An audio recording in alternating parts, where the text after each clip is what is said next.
Si tu veux apprendre ta religion correctement, viens me rejoindre sur mon nouveau site internet i-islami.com.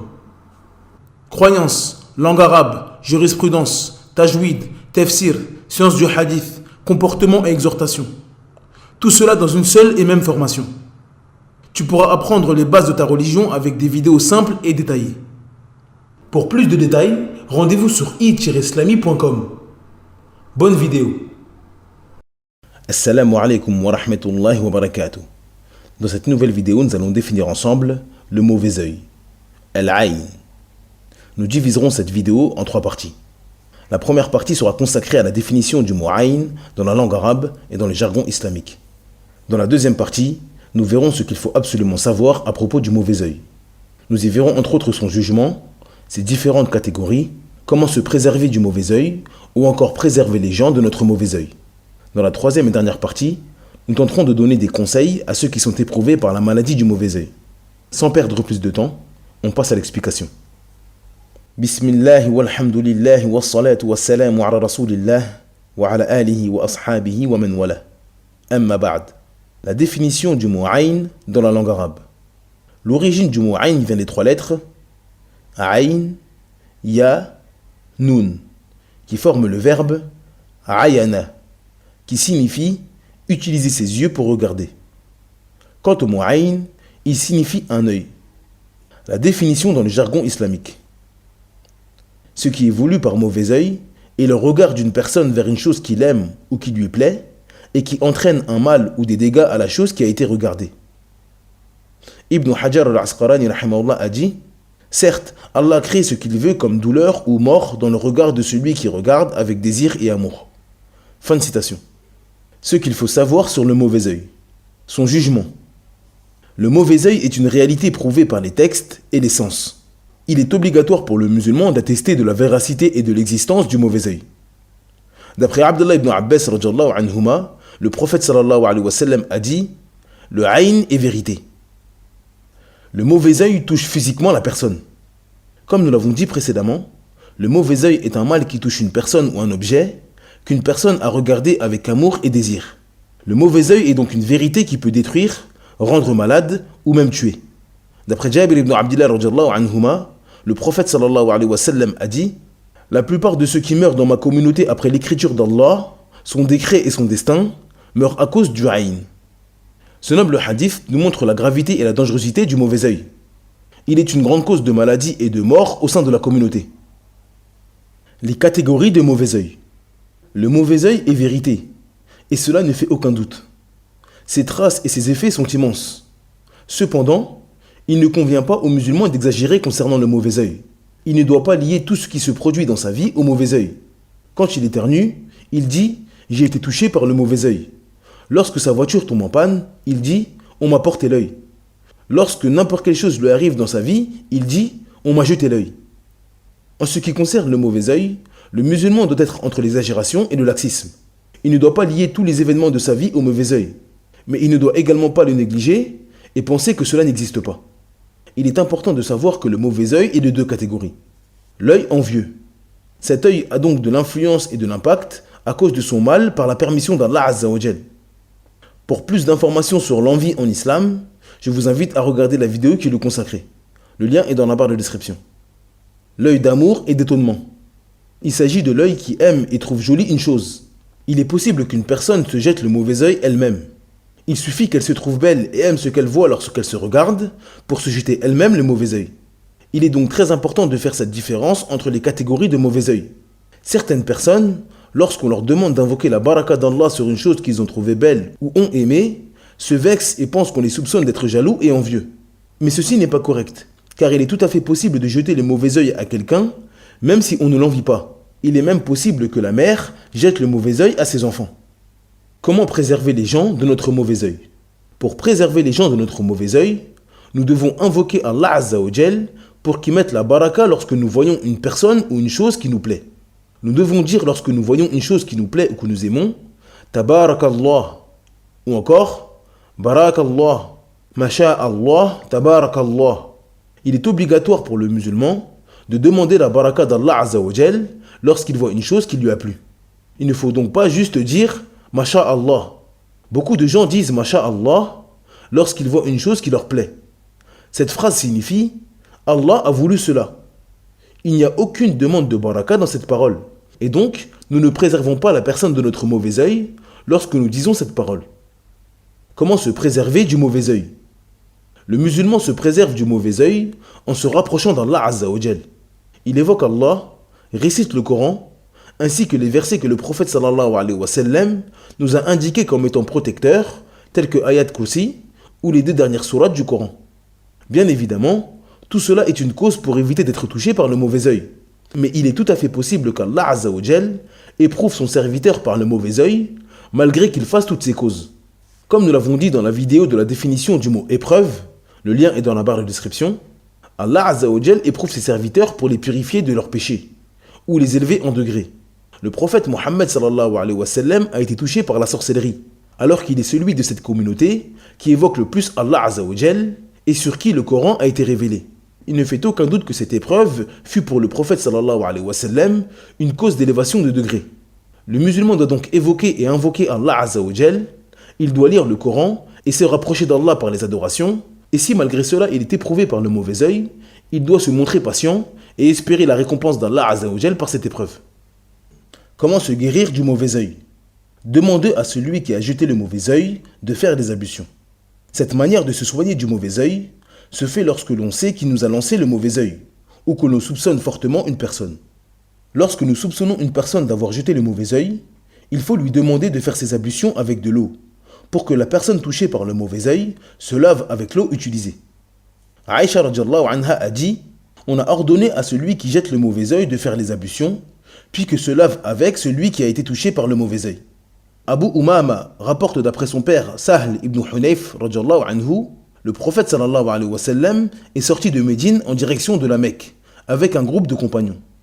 En chemin, ils s'arrêtèrent à Juhfa, et Sahl ibn Hunayf se lava. Il était un homme blanc de peau, avec un beau corps et une belle peau.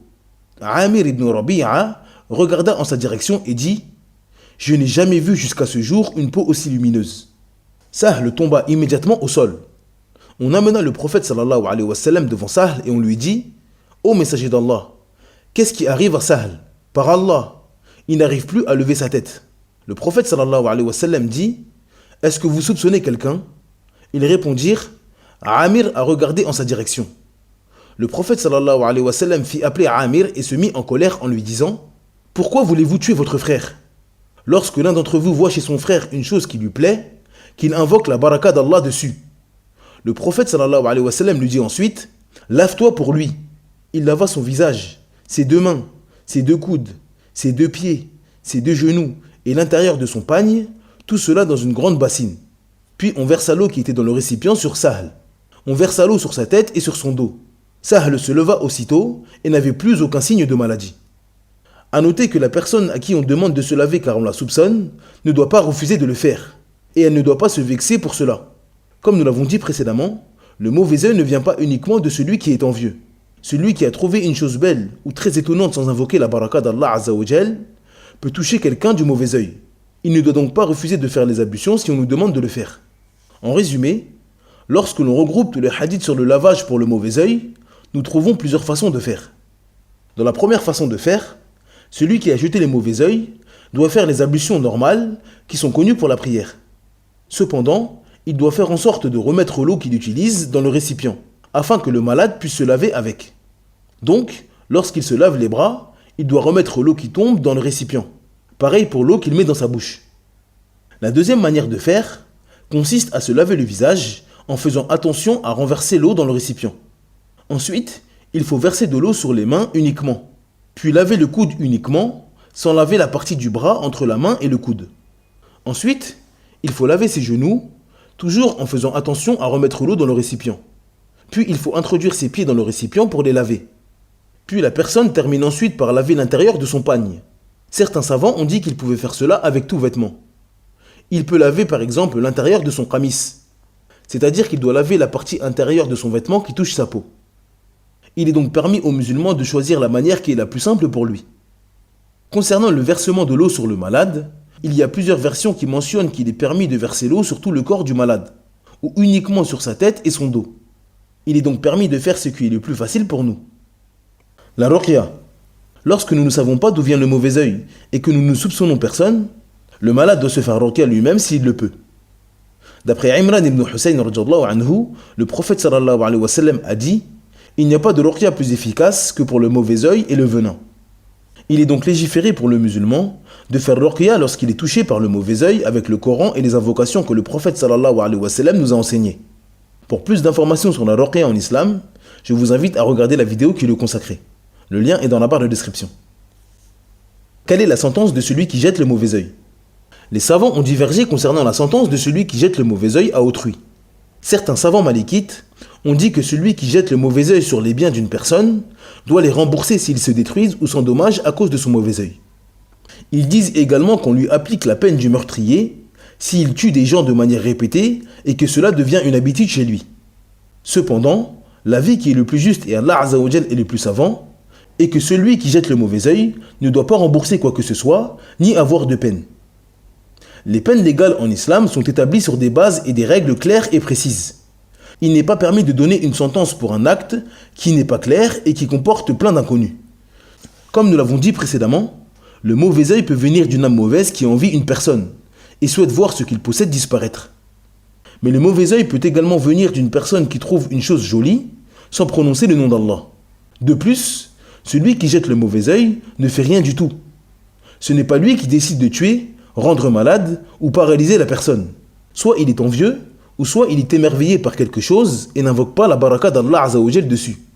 Pour toutes ces raisons, il n'est pas possible de donner un jugement général sur celui qui jette le mauvais œil à quelqu'un, car il y a trop d'inconnus et de zones d'ombre pour donner une sentence juste. Cacher les bienfaits d'Allah pour éviter le mauvais œil. Certaines personnes tentent d'éviter le mauvais œil en cachant les bienfaits qu'Allah Azza wa Jal leur a octroyés. Ils s'habillent avec des vêtements usés et sales pour éviter le mauvais œil. Et ils cachent tous les bienfaits d'Allah Azza wa Jal sur eux pour éviter le mauvais œil. Ce comportement n'est pas correct. Le musulman qui a les moyens d'avoir des beaux habits, du bon parfum ou une belle voiture ne doit pas cacher cela par peur du mauvais œil. Le musulman a la croyance qu'Allah Azza wa Jal est le pourvoyeur de toutes choses et qu'aucun mal ne peut le toucher si Allah Azza wa Jal en a décidé autrement. Mais il a également la croyance qu'un mal peut le toucher même s'il fait toutes les causes de la terre pour l'éviter. Il peut donc être touché par le mauvais œil, même s'il met des vêtements usés et sales. Il doit donc utiliser les bienfaits qu'Allah Azza wa Jal lui a octroyés, sans tomber dans la vantardise et l'orgueil. Accrocher des talismans contre le mauvais œil. Il ne fait aucun doute qu'accrocher des talismans sur soi, sa maison ou sa voiture pour protéger du mauvais œil est interdit en islam. Il s'agit même d'association à Allah Azza wa Jal. Le musulman doit donc s'en éloigner de toutes ses forces. Pour plus d'informations sur les talismans et les amulettes en islam, je vous invite à regarder la vidéo qui leur est consacrée. Le lien est dans la barre de description. Conseil à ceux qui sont éprouvés par le mauvais œil. Celui qui est touché par le mauvais œil doit avoir la ferme croyance que tout ce qui arrive et se produit dans l'univers arrive uniquement par la permission d'Allah Azza wa Jal. Il doit patienter sur cette épreuve difficile. Et le moyen de patienter sur cette épreuve est d'avoir en tête que celui qui l'éprouve est Allah Azza wa Jal, le sage, le tout miséricordieux. C'est celui qui n'est pas questionné sur ce qu'il fait, mais c'est plutôt lui qui questionnera ses serviteurs. Il doit se rappeler qu'il est un serviteur d'Allah Azza wa Jal, et que le serviteur doit se soumettre à la volonté de son maître, a fortiori quand le maître est Allah Azza wa Jal, le sage qui ne fait rien sans qu'il y ait une sagesse derrière. Il doit également avoir en tête que celui qui l'a éprouvé par cette épreuve l'a également comblé et recouvert d'innombrables bienfaits dans sa vie. S'il regarde les bienfaits sur lui et qu'il les compare aux épreuves, il verra les épreuves minimes et ridicules comparées aux bienfaits. Il doit également se rappeler que cette épreuve est pour son bien à lui. Soit il s'agit d'une épreuve pour le réveiller et le sortir de l'insouciance des péchés et de l'égarement, soit il s'agit d'une cause de l'effacement de ses péchés, ou soit Allah Azza wa Jal l'élève en degré par cette épreuve. En plus de cette croyance qu'il doit avoir fermement ancrée dans son cœur, il doit faire les causes légiférées pour se soigner de cette épreuve. Il se fait ruqya à lui-même, multiplie la lecture du Coran, le dhikr et les invocations.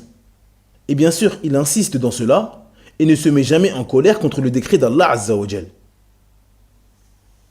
Cette vidéo est maintenant terminée.